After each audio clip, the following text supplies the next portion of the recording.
ডাকআউটের প্লেয়াররা জার্সি দিয়ে মুখ ঢাকছেন, ঢাকবেনই বা না কেন? এমন জেতা ম্যাচ কেউ হাতছাড়া করে? সুপার ওভারে বাংলাদেশের হয়ে প্রথমে ব্যাট করতে নেমেছিলেন সাকলাইনার হাবিবুর রহমান সোহান। টুর্নামেন্ট জুড়েই দারুণ ব্যাট করতে থাকা সোহান দানিয়েলের করা সুপার ওভারের প্রথম বলে নিলেন সিঙ্গেল। টেইলে নামা সাকলাইন এক্সপোজ হলেন বটে, তবে এই ম্যাচ সুপার ওভার পর্যন্ত আনার পেছনে তো তার ভূমিকা ছিল যথেষ্ট।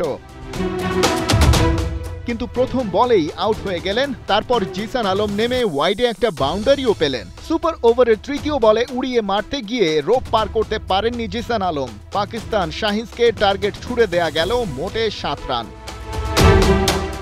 কাজটা অবশ্য সহজেই করতে পেরেছে পাকিস্তানিরা। রিপন মন্ডলের করা প্রথম 2 বলে 2 রান আর তৃতীয় বলে বাউন্ডারি আদায় করে নেন সাদ মাসুদ। পরের বলে সিঙ্গেল নিতে আর কোনো সমস্যাই হয়নি পাকিস্তানিদের। আরও একবার তীরে এসে তরি ডোবানোর গল্প লিখল বাংলাদেশের ক্রিকেট। দিনের শুরুটা অবশ্য দারুণভাবেই করেছিল বাংলাদেশ এ দল। ওপেনার ইয়াসির খানকে রান আউট করে সাজঘরের পথ দেখিয়ে দেন আব্দুল গফার সাকলাইন। এরপর মোহাম্মদ ফাইক নেমে খেলতে পারলেন মোটে 2 বল। মেহরাবকে ফেরালেন ক্লিন বোল্ড করে। গাজী ঘুরিয়েও ডাবল ডিজিটে যেতে পারেননি। একপাশে ওপেনার মাস সাদাকাত প্রতিরোধ গড়েছিলেন, তবে দলীয় 49 রানে তাকে ফিরিয়েছেন জিসান আলম। সাদাকাতের ব্যাটে আসে 23। আরাফাত মিনহাস উইকেটে থিতু হওয়ার চেষ্টা করেছিলেন, তবে 25-এর বেশি স্কোরবোর্ডে যোগ করতে পারেননি তিনি। টাইগার বোলারদের পরীক্ষা নিতে পেরেছেন কেবল সাদ মাসুদ। 22 বলে 38 রান তুলে দিতে চেয়েছিলেন ফিনিশিং টাচটাও, তবে নিজের শেষ ওভারে এসে পাকিস্তান দুর্গে ভাঙন ধরালেন রিপন মন্ডল। একে একে সাদ, উবাইদ আর দানিয়েলের উইকেট তুলে নিয়ে পাকিস্তানকে থামিয়ে দেন 125-এ। জবাবে বাংলাদেশের অ্যাটাকিং শুরু হলেও একে একে উইকেট হারাতে থাকে তারা।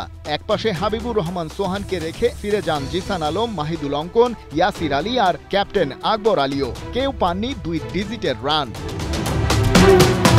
17 বলে 26 করে সোহানও ফিরে গেলে চাপে পড়ে যায় বাংলাদেশ। তবে ম্যাচের টার্নিং পয়েন্ট হয়ে দাঁড়িয়েছিল রাকিবুল হাসানের সাথে সাকলাইনের পার্টনারশিপ। সঙ্গী মেহরবের ইনিংসটাও কম গুরুত্বপূর্ণ নয়। রাকিবুলের সাথে তার পার্টনারশিপটাই ম্যাচের এই ছবি আঁকতে পুরো দমে কাজে এসেছে। মোট 3টা বাউন্ডারি আর একটা ছক্কা মেরেছিলেন রাকিবুল, তবে তার 21 বলে 24 রান তুলে দানিয়েলের বলে আউট হওয়ার পর নিভু নিভু বাংলাদেশের আশার সব প্রদীপ। কিন্তু হাল ছাড়ার বান্দা নন সাকলাইন। শেষ উইকেটে রিপন মন্ডলকে সাথে করেই চ্যালেঞ্জটা নিলেন।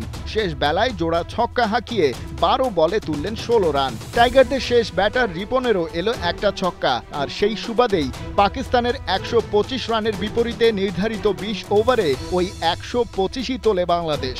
তবে সুপার ওভারটা আর নিজেদের করে নিতে পারেনি আকবর আলীর দল। Pakistan Shaheens Asia Cup rising স্টার্সের চ্যাম্পিয়ন। আকবর আলীরা ফিরছে রানার্স আপ হয়েই। খালিদ জামিল, একাত্তর।